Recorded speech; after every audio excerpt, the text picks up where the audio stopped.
2019-2020 itu ada sekitar 680 sekian anak yang putus sekolah dari 30 sekolah. Itu belum ketika kita masuk ke pandemi.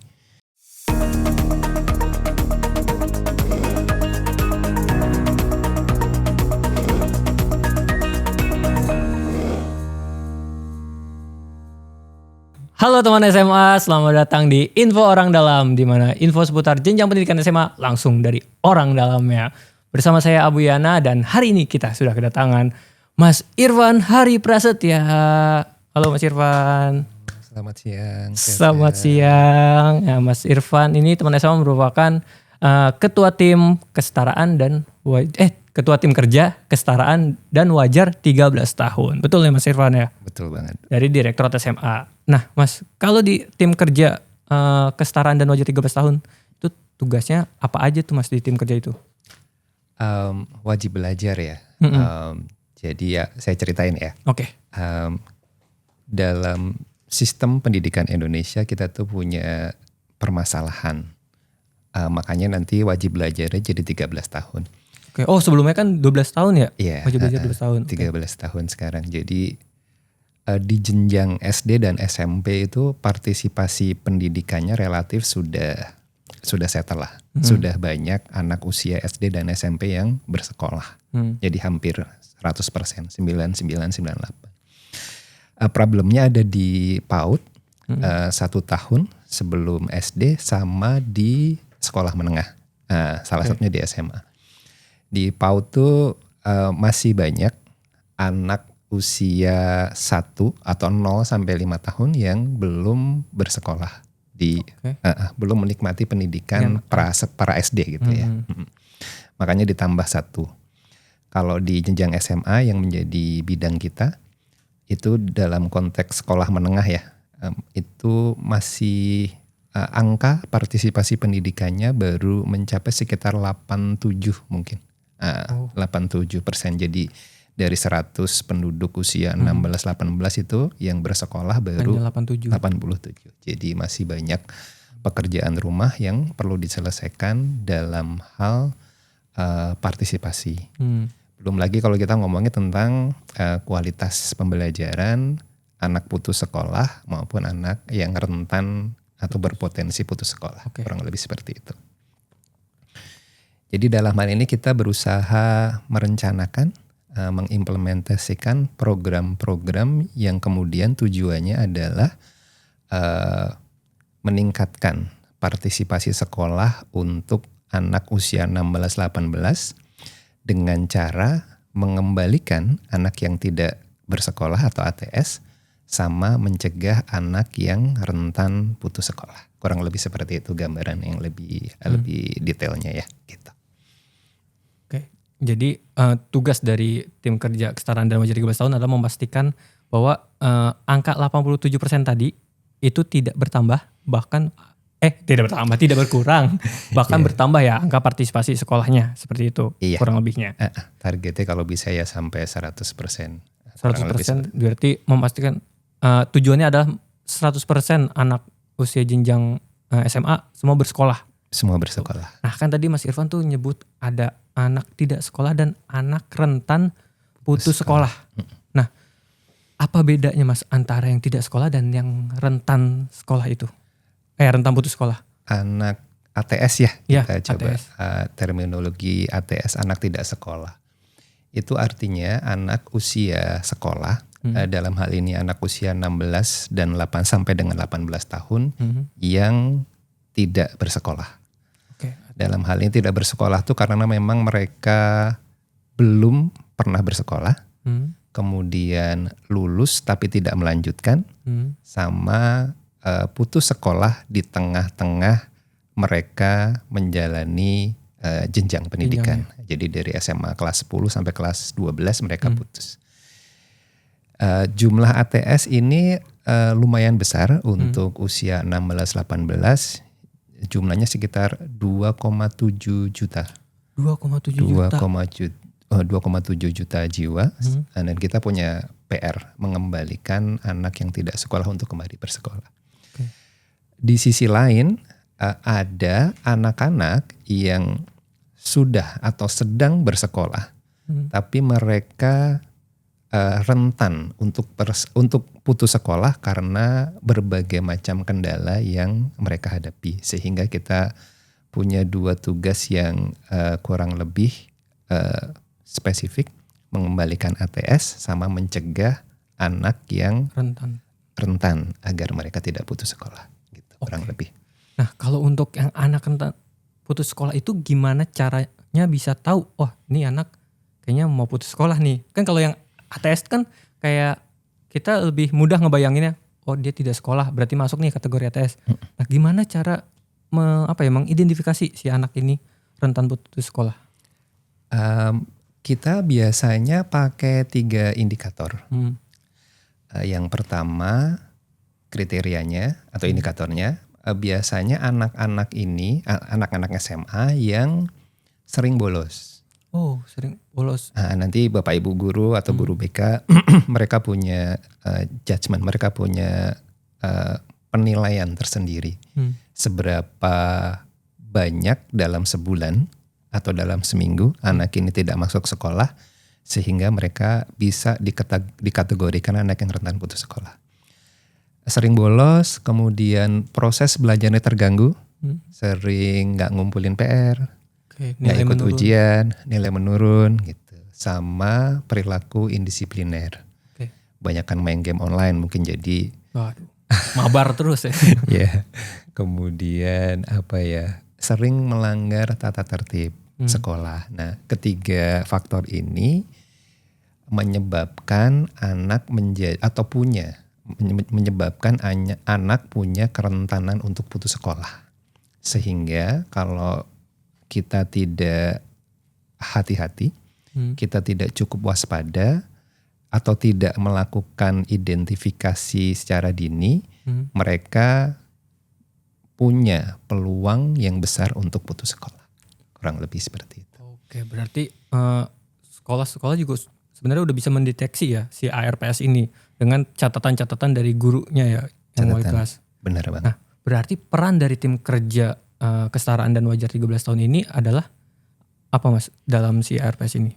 Kami memfasilitasi dan mengadvokasi baik pemerintah daerah maupun sekolah untuk melakukan upaya identifikasi dini anak-anak yang menunjukkan gejala kerentanan untuk putus sekolah, untuk kemudian diidentifikasi penyebab-penyebab yang melatar belakangi kenapa anak ini sering bolos, sering melakukan indisipliner, sering proses belajarnya terganggu.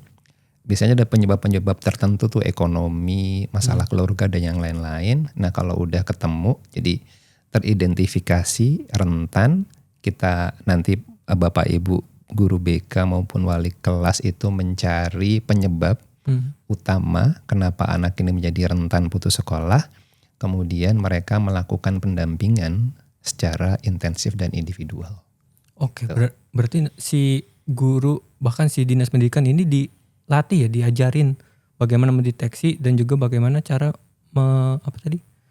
mencegahnya.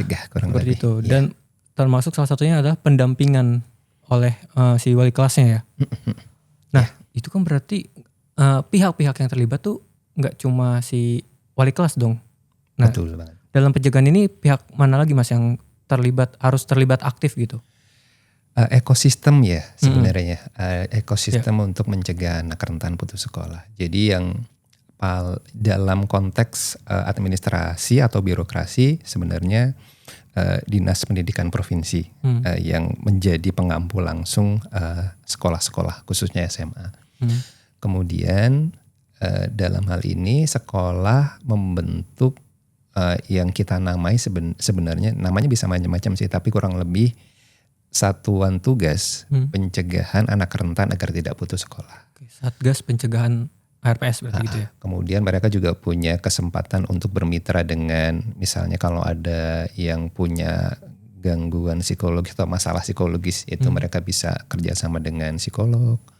Mereka bisa juga bekerja sama dengan institusi-institusi lainnya yang memang relevan untuk mengatasi problem terhadap anak yang rentan untuk putus sekolah ini. Gitu. Oke, berarti kurang lebih si sekolah ini diberikan kebebasan untuk mengajak kerjasama institusi manapun yang kira-kira relevan untuk mengatasi permasalahan dari si anak yang dididiknya gitu ya? Iya, benar. Mantap. Nah, ini kan berarti ada Satgas ya tadi?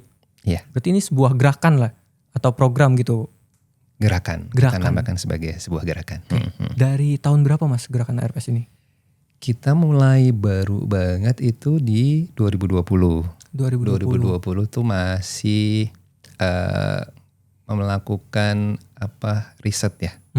Kurang lebih kita melakukan riset kira-kira bagaimana kondisi anak putus sekolah sama bagaimana proses pencegahan dilakukan oleh sekolah gitu di 2020. Yang kami temukan di 2020 itu adalah dari sekitar 30 sekolah selama 2 tahun pelajaran 2018-2019, 2019-2020 itu ada sekitar 680 sekian anak yang putus sekolah dari 30 sekolah. Itu belum ketika kita masuk ke pandemi. Jadi, itu malah belum pandemi ya? Belum pandemi gitu. Jadi masalah anak yang putus sekolah ini memang menjadi masalah yang sebenarnya kita perlu atau kita secara bersama-sama perlu atasi gitu. Itu angka yang tinggi, 680 dari 30 sekolah? 30 sekolah selama 2 tahun pelajaran. Nah, dari penelitian tersebut sebenarnya problem yang muncul adalah sekolah sudah melakukan pencegahan anak agar tidak anak putus sekolah. Tapi proses pencegahannya itu seringkali dilakukan atau identifikasinya itu seringkali telat. Jadi anak yang putus sekolah ini diidentifikasi atau ditemukan ketika mereka sudah benar-benar mau putus sekolah. Gitu. Jadi terlambat ya pencegahannya gitu. Iya, udah gitu belum ada kriteria-kriteria tertentu yang menjadi ukuran untuk menentukan anak tersebut rentan putus sekolah. Sama proses pencatatan, pendampingan itu relatif dilakukan tidak secara terstruktur dan sistematis. Gitu. Tapi kemudian sebenarnya niat baik, keinginan, usaha itu sudah ada. Sudah dilakukan oleh sekolah. Tapi ada beberapa kendala tadi. Gitu. Oke, itu di tahun 2020 tuh awal mulanya berangkat dari riset dulu. Nah, terus selanjutnya seperti apa? Apakah di 2001 sampai di 2023 mungkin ya. 2021 tuh kebetulan kami mendapatkan surat dari Sekretaris Dinas Pendidikan Nusa Tenggara Barat gitu. Jadi itu kebetulan banget tuh. Kita sudah mulai punya konsep, bahan, materi, kemudian ada permasalahan yang muncul dari stakeholder kita yang kita layani.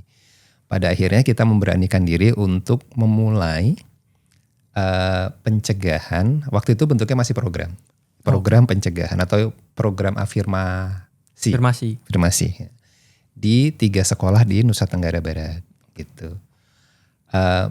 Yang strategi baku yang sudah kita diskusikan tadi ternyata berjalan baik di sekolah dan sekolah merasa terbantu.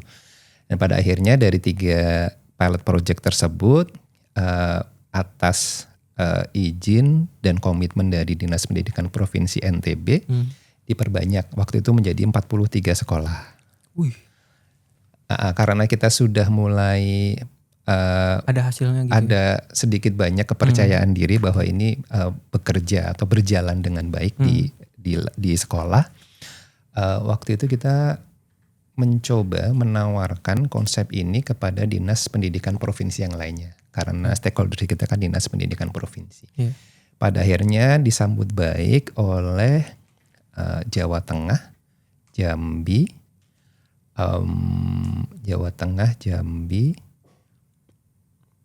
NTB, NTT, Maluku Utara dan Aceh. Jadi 6 provinsi berkembang di 6 provinsi tersebut. Sama Jawa Barat, jadi kurang lebih 7. Itu perjalanan dari 2020 sampai 2023. Gitu. Oke. Berarti 7 provinsi sekarang si gerakan ini berjalan. Gitu Mas. Dan tentu ada kendala ataupun ternyata di tiap provinsi ini kriterianya berbeda gitu. Nah, bagaimana mengembangkan si gerakan ini agar bisa diimplementasikan di semua provinsi? Sebelum sampai ke situ, di 2024 itu kita memperluas. Oke. Kita perluas dari 7 provinsi itu. Kita perluas di Bali. Kemudian di 2025 ini kurang lebih sebenarnya ada 4. Jadi kurang lebih 12. 4 itu Lampung, Sulawesi Tengah,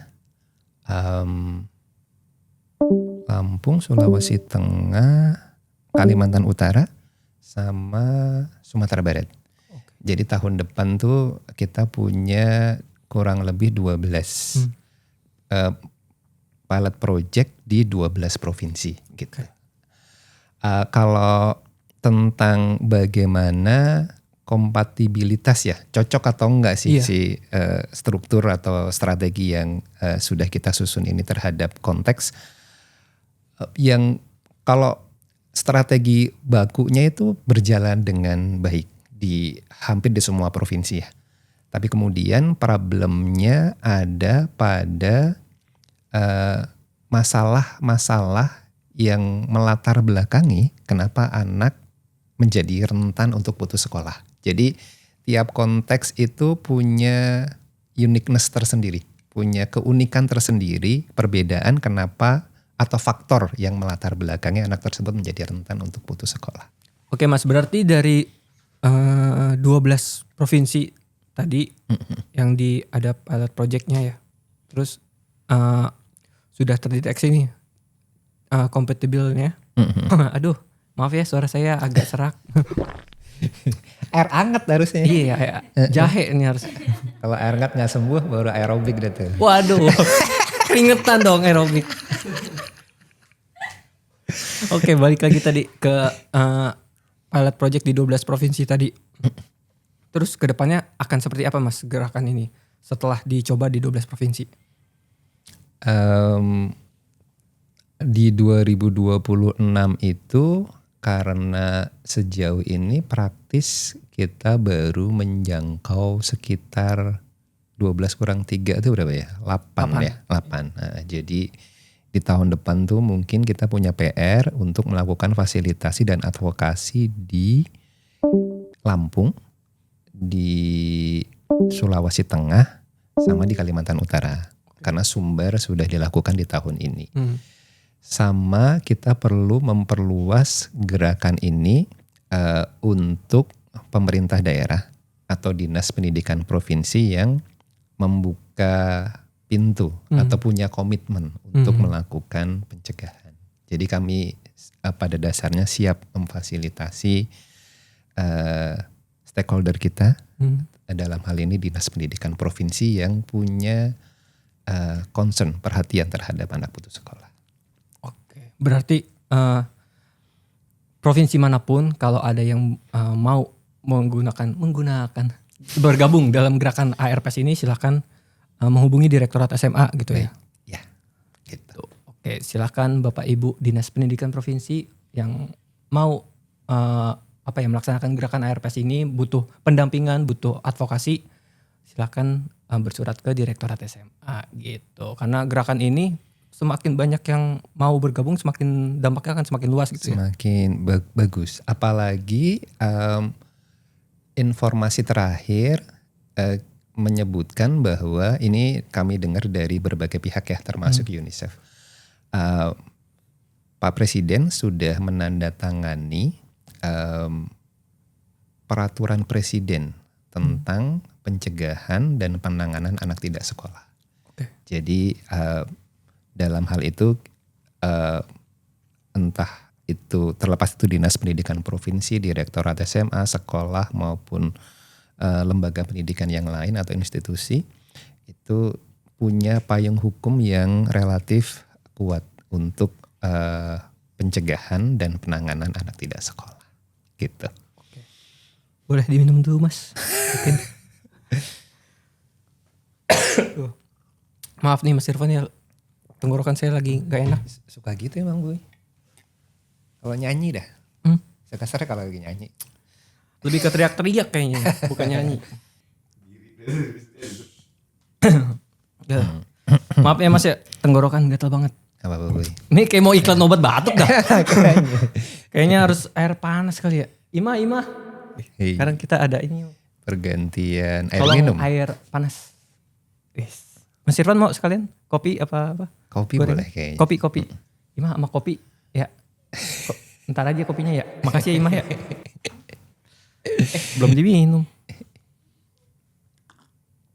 Nah ini baru mantap. Coba dari tadi ya. Alhamdulillah. Makasih Ima. Oke Mas Irfan kita lanjut lagi. Baik. Tadi karena program lagi gerakan ARPS ini terbuka. Jadi mempersilahkan untuk semua dinas provinsi bagi yang ingin bergabung atau mengimplementasikan gerakan ini, silakan bersurat ke Direktur SMA karena nanti dari tim kerja Mas Irfan atau dari Direktur SMA sendiri akan siap untuk mendampingi dan memberikan advokasi terkait gerakan ini. Nah, tadi dari 12 provinsi Mas, itu sudah berapa sekolah Mas yang udah bergabung sejauh ini? Kami melakukan pemutakhiran data ya sebenarnya. Ini baru dapat di kurang lebih di 8 provinsi karena masih sedang berjalan. Jadi dari 2020 sampai 2025 di 8 provinsi tersebut kami sudah melakukan fasilitasi terhadap 901 sekolah menengah atas. Dari sebarannya macam-macam ya. Nanti mungkin bisa dilihat datanya secara lebih detail. Dari 901 SMA tersebut teridentifikasi kurang lebih 8.400 sekian anak yang menunjukkan gejala atau anak rentan putus sekolah. Dilakukan identifikasi, memahami masalah, masalah yang latar belakangi kenapa rentan sama pendampingan. Sejauh ini data menunjukkan bahwa tingkat efektivitasnya mencapai 76%. Wow. Jadi dari sekitar 8.000 tadi kurang lebih 76% itu berhasil diselamatkan atau statusnya tidak lagi menjadi rentan untuk putus sekolah. Gitu. Oke, berarti dari 901 sekolah yang sudah bergabung teridentifikasi 8.000-an peserta didik yang masuk ke kategori ARPS atau anak rentan putus sekolah dan 76%-nya berhasil untuk untuk keluar dari kategori ARPS itu berarti ya? Iya. Luar biasa, keren banget. Nah, tapi kan tadi kata Mas Irfan ini sudah ada perpresnya ya, peraturan presiden. Kemudian tingkat efektivitasnya tuh gerakan ini sudah tinggi.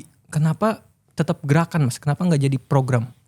Sebenarnya ralat sedikit untuk perpres informasi per minggu ini sudah ditandatangani tapi kemudian belum dipublish secara umum. Jadi kita tunggu saja kelanjutan akan seperti apa. Untuk konsep gerakan sebenarnya yang melatar belakangi atau rasional kenapa kita mengusung konsep gerakan dalam proses pencegahan anak rentan agar tidak putus sekolah ini. Karena kita concern terhadap keberlanjutan. Jadi sejauh ini kita bekerja menemukan beberapa pergantian dan seringkali seiring dengan pergantian pimpinan baik di level pusat maupun daerah seringkali ada program yang muncul dan tenggelam. Di gerakan ARPS ini kita kemas sebagai sebuah gerakan karena kita ingin proses-proses pencegahan anak putus sekolah ini dilakukan oleh sekolah secara berlanjut Berkelanjutan. gitu, secara sustainable. Jadi karena problem terhadap anak rentan putus sekolah ini akan selalu ada. Nah, kita berusaha mengusung konsep gerakan sehingga pola-pola budaya, kebiasaan dalam hal mencegah atau mengidentifikasi anak rentan putus sekolah ini bisa terinternalisasi oleh sekolah dan menjadi kebiasaan sekolah, dilakukan sekolah dalam proses keseharian. Gitu. Berarti jadi biar si gerakan ini nggak cuma jadi program yang hanya bertahan beberapa tahun, tapi akan terus berlanjut dan menjadi budaya bahkan di sebuah sekolah gitu ya. Kurang lebih hal tersebut menjadi tujuan utama selain keberhasilan mencegah anak putus sekolah. Luar biasa, keren banget. Nah, Mas, berarti kan sudah 5 tahun si gerakan ini berjalan. Harapannya apa, Mas, sebagai ketua tim terhadap keberlanjutan si ARPS ini? Kita pengen tetap punya kesempatan untuk memfasilitasi Bapak Ibu guru SMA, kepala sekolah, unsur dari dinas pendidikan maupun mitra yang atau pemerhati pendidikan agar tetap kita punya kesempatan agar tetap bisa melakukan fasilitasi dan advokasi, terutama juga mengembangkan memperluas gerakan pencegahan ARPS ini. Kalau bisa kita pengennya di semua provinsi sehingga proses-proses identifikasi dini, proses-proses pencegahan anak rentan agar tidak putus sekolah ini dilakukan terutama untuk sekolah yang punya komitmen dan punya konsistensi untuk melakukan upaya pencegahan anak rentan agar tidak putus sekolah gitu. Oke, itu tadi harapannya. Nah, kalau misalkan rencananya nih, Mas, rencana dari gerakan ARPS ini. Tadi kan Mas Irfan bilang kita tahun 2026 itu masih ada PR 3 provinsi ya. Walaupun di tahun ini mereka sudah akan pasti terlibat, tapi kan belum melakukan pendampingan. Ada PR 3 provinsi tadi. Selain 3 provinsi tadi, adakah rencana selanjutnya untuk mungkin dikembangkan lagi ke beberapa provinsi dan juga mungkin ke beberapa jenjang, bukan cuma di SMA, mungkin di jenjang lainnya? Gimana, Mas?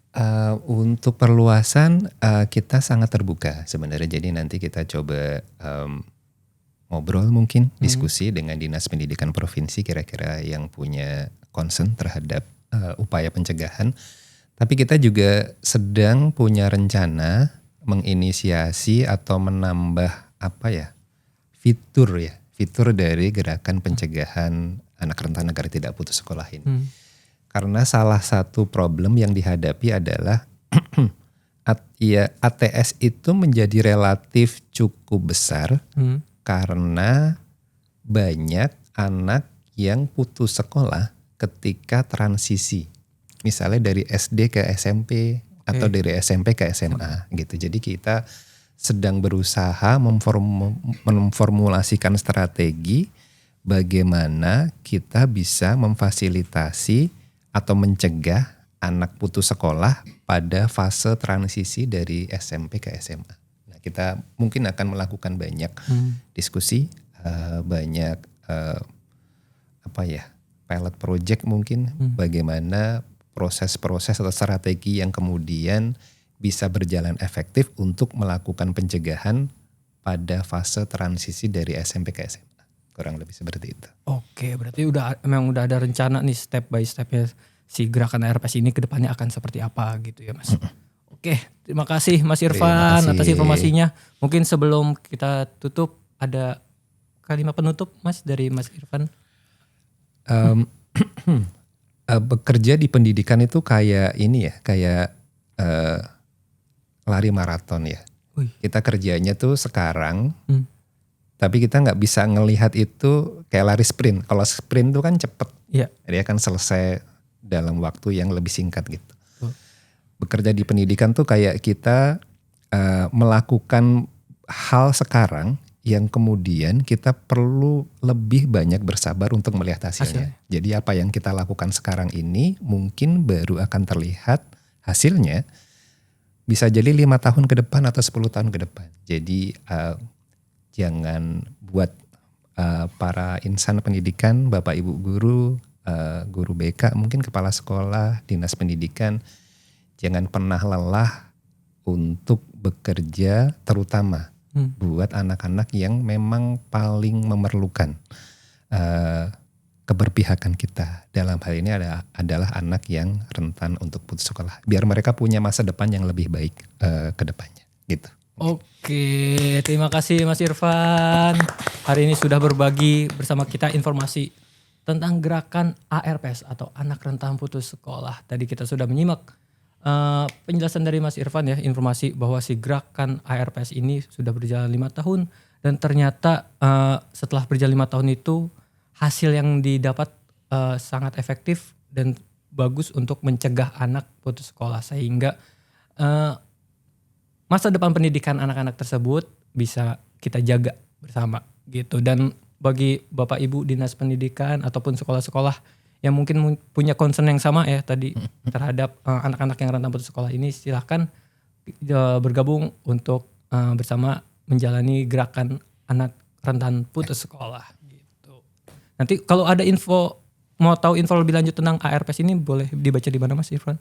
Baca di website kita mungkin ya di Instagram, di YouTube ada. Oke, silahkan kunjungi website sma.kemendikbud.go.id. Di situ ada informasi seputar program gerakan anak rentan putus sekolah. Seperti itu. Oke, terima kasih sekali lagi Mas Irfan atas informasi yang diberikan buat teman SMA.